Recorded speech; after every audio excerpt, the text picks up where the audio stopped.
We can't say the future without AI. I mean, there's no way around it. 50% of workers now believe AI is going to improve their experience. When I come into the meeting room, I need a way to incorporate my AI with what's going on in the meeting. It's almost a bring your own AI type of a concept. Most of what we do in our day-to-day is going to change significantly.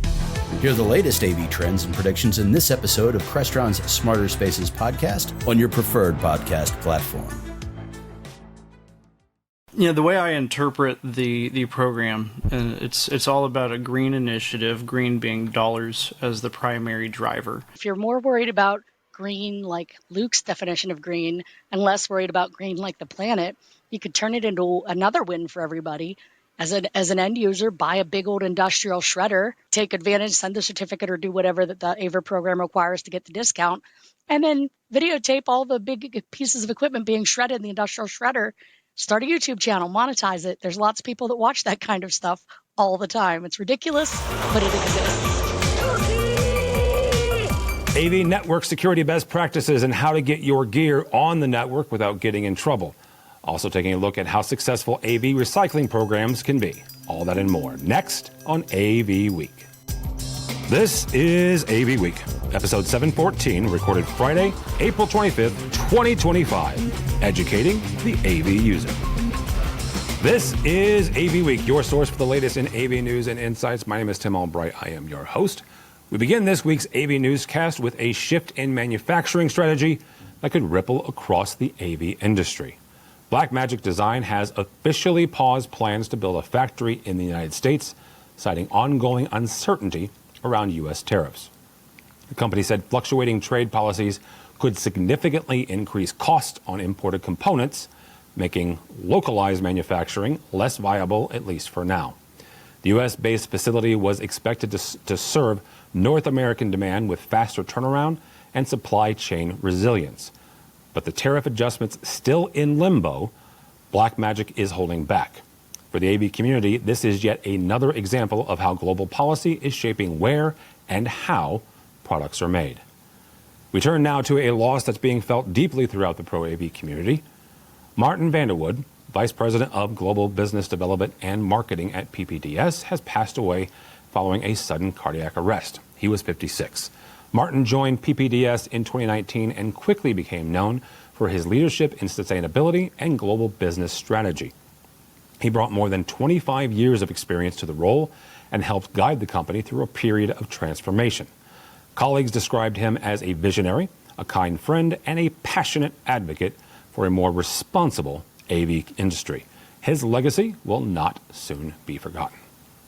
In broader tech news with implications for workplace AV, Google is demanding that some remote workers come into the office or risk being laid off. According to CNBC, teams in finance, real estate, and internal ops were among those affected, while the company maintains that in-person collaboration is, quote, an important part of how we innovate and solve complex problems, end quote. Some workers point out they have done so successfully while remaining remote. As large tech firms recalibrate their approach to hybrid and in-office work, AV professionals supporting enterprise clients may see shifting priorities around workplace tech and collaboration systems. Meanwhile, in the heart of New York, a new visual centerpiece has arrived in Times Square.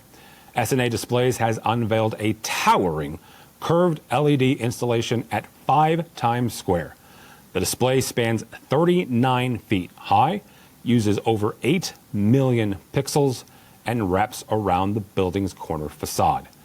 This next-generation billboard replaces a static display and reflects the growing demand for immersive, high-res storytelling in digital signage.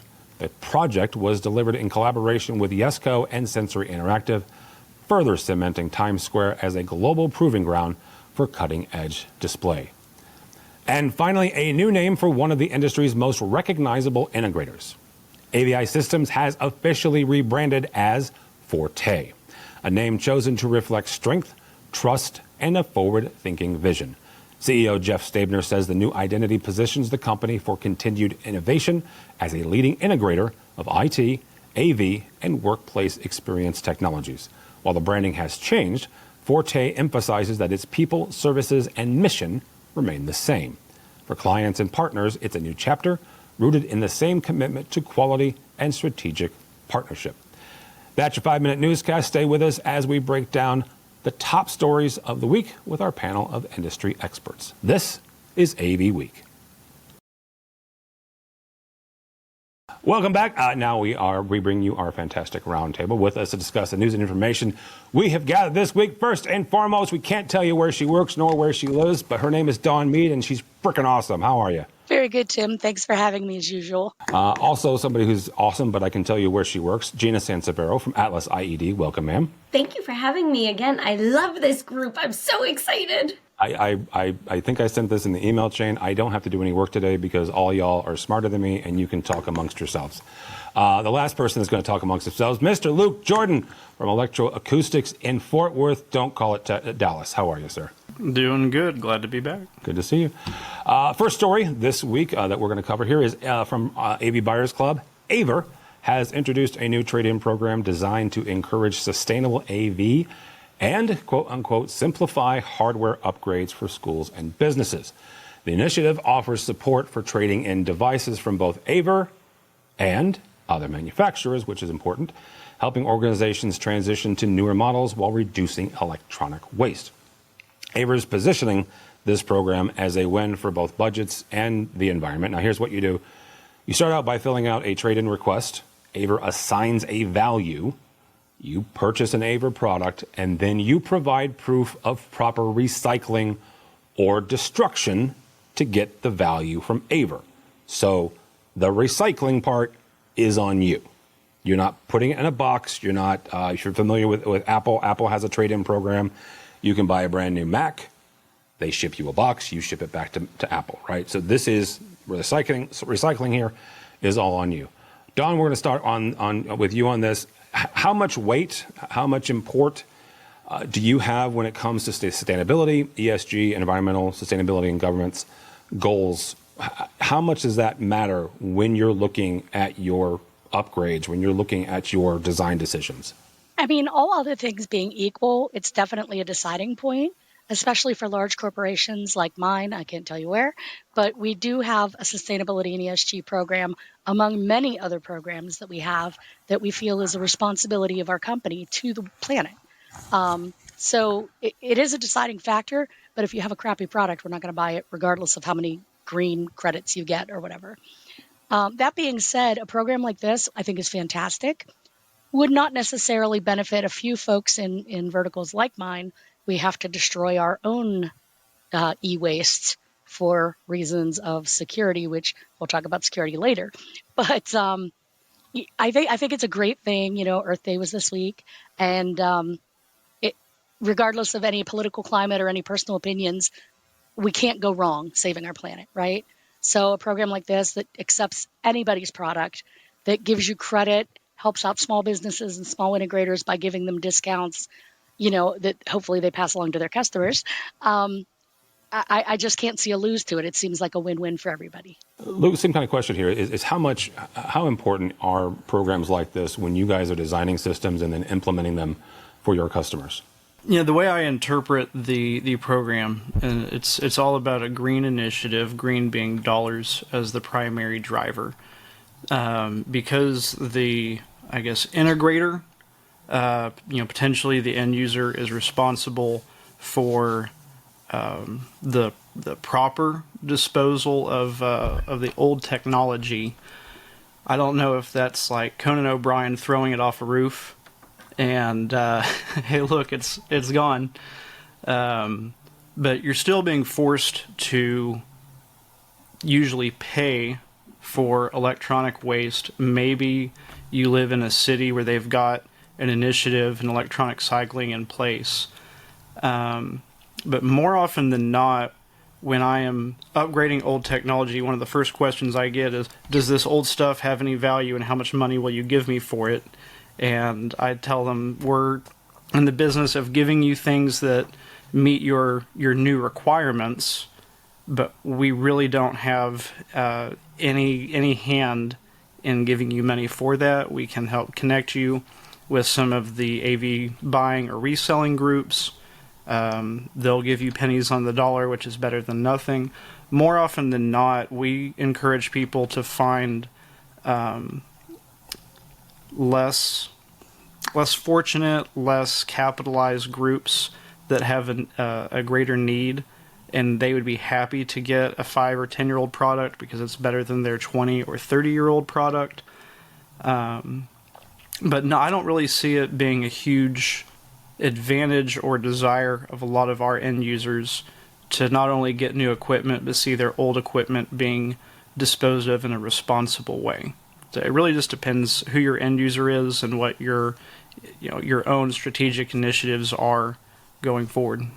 Gina, I'm going to ask you more along the lines of the bigger picture here. Is when you look at programs like this, Atlas certainly as a manufacturer, do you see this as providing value, or is it something that somebody can put on a banner or something, and it's like, hey, this is our market. This is one of our marketing pillars, is that we're responsible, or we're this is part of our ESG.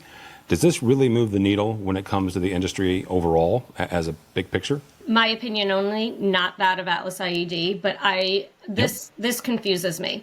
I think that it's not clear in what they're trying to accomplish. Trade-in programs have been around for a very long time. Usually it's to get old product out of the marketplace and get new product into the marketplace, because as aging product, comes to end of life, nobody wants to support that, right?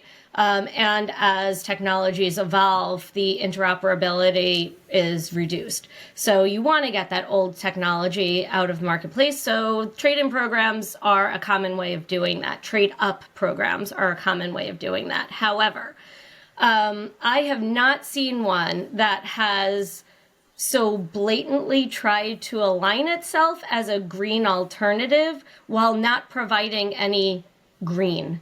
The biggest hurdle that I find when people are trying to, and I've been involved in sustainability within the industry for a long time now. So the biggest hurdle that I find when people are trying to recycle is the lack of sources from which you can get commercial AV equipment recycled. There are a lot of places that will do e-recycling, and not many of them actually take in commercial equipment. So they're still leaving the onus on either the user or the integrator to try to jump over that hurdle. That's the biggest hurdle in the industry. You're not helping anything unless you're actually removing that hurdle. So to me, this is just a repackaged trade-up program. All right, that works. I kind of feel a little bit bad saying that. No, it's your opinion. Because I don't think AVer's doing anything wrong, but... No, but you're not wrong. That is the biggest hurdle. I mean, Luke said it himself, right? Is you've got to find a place to take this stuff. I was going to say, if you're more worried about green like Luke's definition of green and less worried about green like the planet, you could turn it into another win for everybody. As an end user, buy a big old industrial shredder, take advantage, send the certificate, or do whatever that the AVer program requires to get the discount, and then videotape all the big pieces of equipment being shredded in the industrial shredder. Start a YouTube channel, monetize it. There's lots of people that watch that kind of stuff all the time. It's ridiculous, but it exists. So green for everybody, maybe not the planet. Our next story, this is not the only reason I'm reading this story, but the line makes me smile. Up to 300 chicken shop digital signs across the UK were hijacked. If you're not familiar, a chicken shop, for those of us in the States, think KFC, all right? Or if you're from the Midwest, Church's Chicken. They were hijacked earlier this month in a coordinated hack by animal rights activists. The attackers replaced restaurant menu content with activist messaging and some pretty interesting imagery, raising serious concerns about digital signage security in public-facing environments. Now, while the attack targeted a specific industry, implications are much broader. For IT and AV managers deploying network-connected displays, this incident underscores the growing need for hardened security protocols, regular updates, and access control, even on what some may consider low-risk endpoints. Mr. Jordan, 10 years ago, maybe, I was interviewing a very smart product manager for a very large manufacturer, and I was asking about IT security for the AV industry, and the feedback I got was, what are they going to do? Hack the projector so they can turn it off. Okay? Now, that was 10 years ago. We have certainly evolved since then. What are the minimum security standards when it comes to deploying an AV system for your clients? You know, it really starts with what are the requirements of the project, because at the end of the day, the end user is the one that's defining quality. If my definition of quality and security can fall into that umbrella are different than the end user, there's just a poor fit going into the project. So if I want to design a system with more security, more quality, better coverage than they have need for, if they have budget for, then the project is not going to end well. And so the end user has to be the one who understands what the threats are, what the consequences of their decisions are, and then they have to be aligned at the beginning of the project implementation, or it's not going to work. So we can come in and we can talk about security. You know, the first one is, do you have the doors locked? Are we air gapping the network, or are we integrating it onto your network? If you are taking responsibility and putting AV on your network with a line to the outside, I have influence, but I don't have control over that. And so it really takes having a educated end user, and most AV companies, mine included, are not prepared to educate them on broader IT threats and risks. But this isn't new. I feel like 5 or 6 years ago, we were having hackathons, and they were able to take a Crestron touch panel, and they were able to turn on the microphone internal to that, and they were able to listen in and record what was happening in a boardroom. So really nothing's changed. Target got hacked through their HVAC backdoor several years ago, and that led to millions of people's personal data being leaked. It's really nothing new. But it all starts with the end user and what their threshold for risk is. You know, one of the balances here is folks like Luke's team, right? That they want to be able to deploy a system relatively quickly and easily, right? Because the less time on site, the less time they have to pay for labor, you know, and which ultimately means a lower cost for their client. How do you strike that balance between making sure something is secure, right? Here in the States, California has a couple of different laws on the books when it comes to security. The EU certainly has a number as well. So how do you balance the need for security with the ease of use and the ease of deployment when you've got these conflicting, what seems to me at least, conflicting priorities? Well, I'll tell you, I think Luke nailed it. Unfortunately, there are too many in the audiovisual industry who don't think that they need to be educated on cybersecurity and risks, that they leave that to the manufacturers. And as long as the end users are, they're meeting their end users' demands, and the end users are defining that, then that's great. I was at a conference. SIA puts on, the Security Industry Association puts on a conference, an executive conference every year called Securing New Ground. And one of the chief cybersecurity officers for a very big utility down south said, if you are a manufacturer, integrator, and if you walk into my space and you do not have a cybersecurity protocol in your product or certification on your team, I will tell you to leave. You will just leave. So that demand will come down from the end users, and we will be required to work within those parameters and figure out a way to make it user-friendly and secure at the same time. And maybe it will take a little bit longer to ensure that the requirements are met, but it's going to be from the demand of the end user, because too many think that it's not their problem. All right, Dawn, I am glad, number one, that you're on this week, and then we had this story this week. Dawn's company, again, can't tell you where she works, But trust me, her company is hyper aware of security needs, more so than most companies or education facilities. That being said, Dawn, not just from your perspective where you are now, but take it back to when you were a integrator. What are some of the best practices that companies and institutions should put into place to make sure that their AV deployments are secure? Well, honestly, the biggest thing is knowledge, not just as an end user, but, Luke and Gina both said it, as integrators and as manufacturers in the AV industry. We are not doing enough to become aware of this problem and to try to mitigate it. I mean, Tim, at this point, it's been 10 years, I think, since you and I sat on a panel, or I was on the panel and you were the moderator, talking about cybersecurity here in the DC area. And at that time, we talked about the 2013 Target hack, and we talked about a few other intrusions. In 2013, they went in through HVAC. Right, not long after that, there was an attack in a company where they went in through the speakers in the ceiling. It's a thing. It's out there. It's happening, and we need to be aware of it as AV professionals so that we can help our customers avoid it. Certain verticals, finance, casinos, healthcare, government, and military. Those verticals, we got it. We understand the needs for security. You won't come in and out-secure us, but we will make requirements of you that you need to know about or be able to bring to the table. And if you can't or don't, you're not going to get our business. But for companies that aren't in those verticals, educate yourself. Find out what can happen.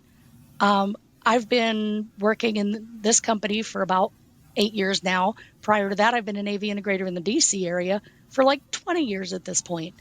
I know some security, like it's just part of our life down here. But I'm finding out new things every day. For example, did you know that HDMI is not considered secure by large parts of the government and some financial institutions? Apparently, some researcher somewhere found out that the ends on HDMI cables can leak data. And with the right equipment, bad actors can come in and check out that info. It's certainly not something I was aware of, but apparently people in education or in the research world in universities were aware of it. And of course, then some of the people we work with became aware of it. And now I've been talking to manufacturers like, hey, build me some DisplayPort stuff because that's the only thing I'm allowed to use some places. So, there's lots of factors to this. It's not just anonymous sitting behind a computer and going in through your email or whatever. There are so many potential holes in the technology world and in our technologies that could be taken advantage of. And if you don't even do the slightest bit of research, if you go in completely blind, man, it's 2025. You're not going to stay in business very long.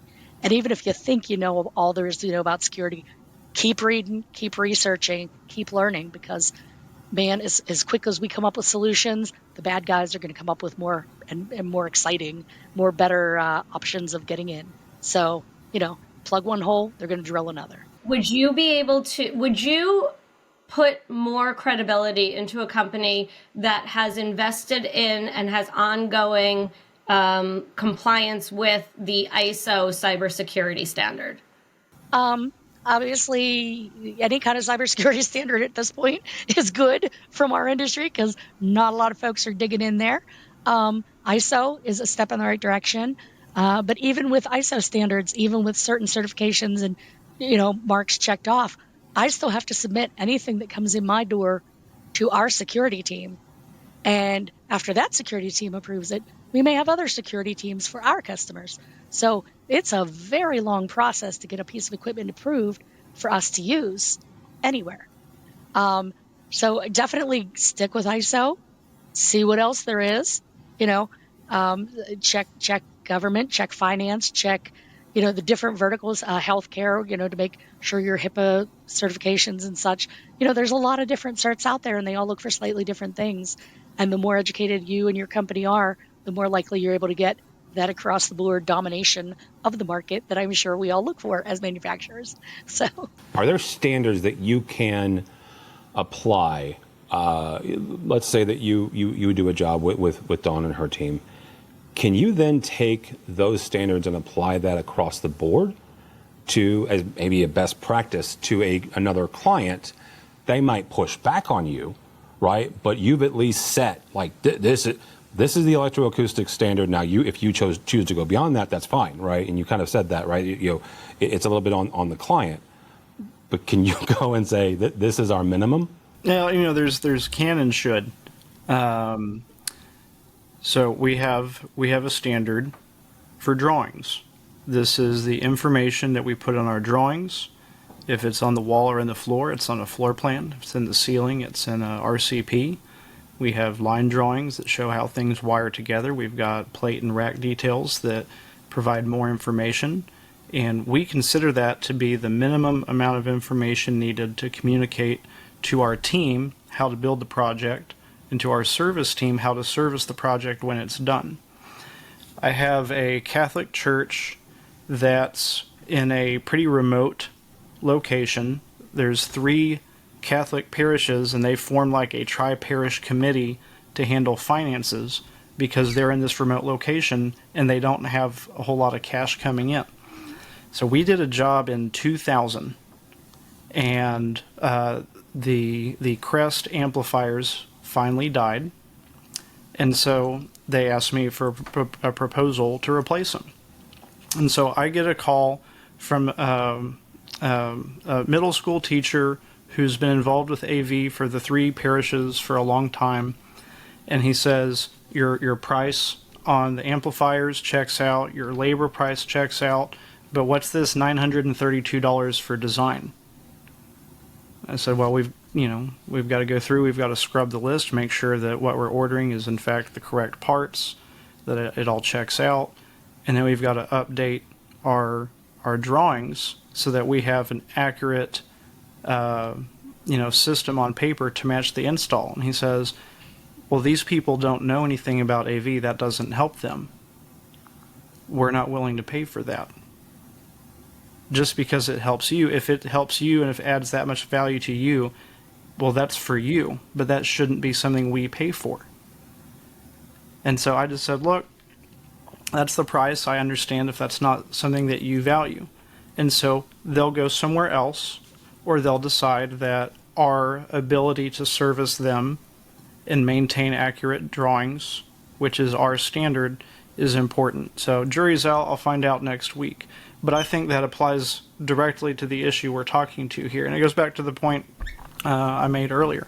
The end user sets the requirements, and if your internal standards are higher, it's not a good fit, and there's nothing you can do to change that.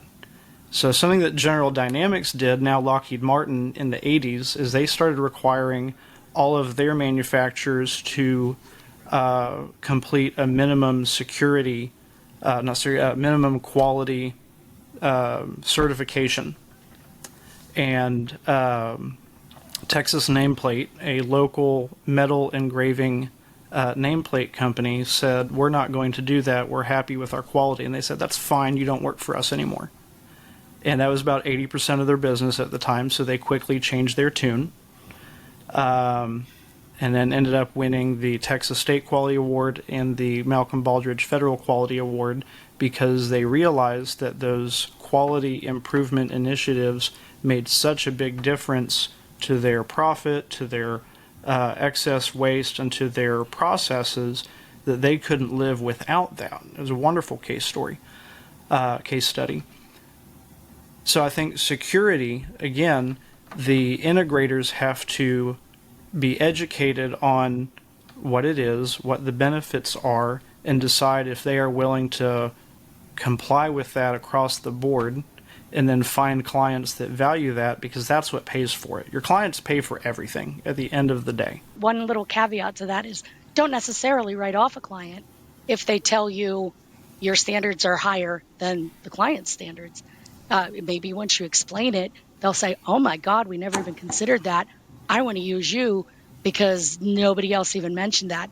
I know when I was an integrator and just starting to really dig into the cybersecurity aspect, that's something that happened to us with a small nonprofit. They're like, that never occurred to us, but that's really important to know. we want to use you because nobody else even thought to bring it up. So No, sales is less about convincing people what to buy than it is educating them on why they should buy. yeah. And hopefully they're not too chicken to meet you in the middle. All right. That'll be a good place. Thank you all so much. Gina Sansevero from Atlas IED. Thank you, ma'am. How do people connect with you or Atlas IED? You can connect with Atlas IED at atlasIED.com and on LinkedIn. I am also there, Gina Sansevero at LinkedIn, and I have been much less visible on X, Twitter, and most of the socials. So also find us at booth 5861 at InfoComm this year in Orlando. We're really looking forward to it. Yeah, Orlando. InfoComm comes down the way 11th through the 13th. So yeah, absolutely, it's coming. Dawn, again, can't say where you work, but where can people connect with you? Well, you can find me here on AVNation as often as Tim will let me show up and blather at you all. But you can also find me on almost all the socials as either at AVDawn or Dawn Meade, MEADE, just like the general. And hopefully you'll be able to see me at some of the coming trade shows, be they regional or national. So hoping to get back out there and see folks in person. I miss everybody. It would be good to see you. All right, Mr. Jordan, thank you so much. How do people connect with you or Electroacoustics? You can find us in Texas. Come on down. Texas is a big place, dude. Yeah, I know, we're all over, though. Or you can find me at AV Karaoke Tuesday night at 9 o'clock at O'Shucks Pub at InfoComm. There you go. Well, since we're talking about InfoComm, we are having an AVNation networking event. We'll explain later. It's called AVNation Access. It will happen the 11th of June, 4 to 6. There'll be more information coming in down the pipeline, but pencil that in if you are going to InfoComm. For me, for Tim Albright, you can connect with me on LinkedIn. That's about the most interesting place you'll find me, but go by the website if you would, please, avnation.tv. That's avnation.tv. You'll find this program and a host of others. Mitchell has been very busy this week. We have a brand new AVNation special taking a look at Extron's XPA Ultra FX power amplifiers. You can find out more of those at the website. If you're watching us on YouTube and you're tired of looking at me, you can go subscribe to the podcast and just listen. Or if you're listening and you want to know what we all look like, you can go over to YouTube. So either way, go in the opposite direction, but go by the website, avnation.tv. That's avnation.tv. Thanks so much for listening. Thank you so much for watching. That is all the time we have for AV Week. The network for the AV industry. What are you listening to? This is AV. This is AVNation. This is AVNation. Hello, this is Steve Greenblatt, host of AVNation's A State of Control podcast. Each month, Rich Fregosa and I explore trending topics related to control programming and automation in the audiovisual industry. We speak with a variety of AV professionals who share their perspectives, knowledge, and experiences. Please join us for this monthly conversation. Check out A State of Control on avnation.tv or wherever you get your podcasts.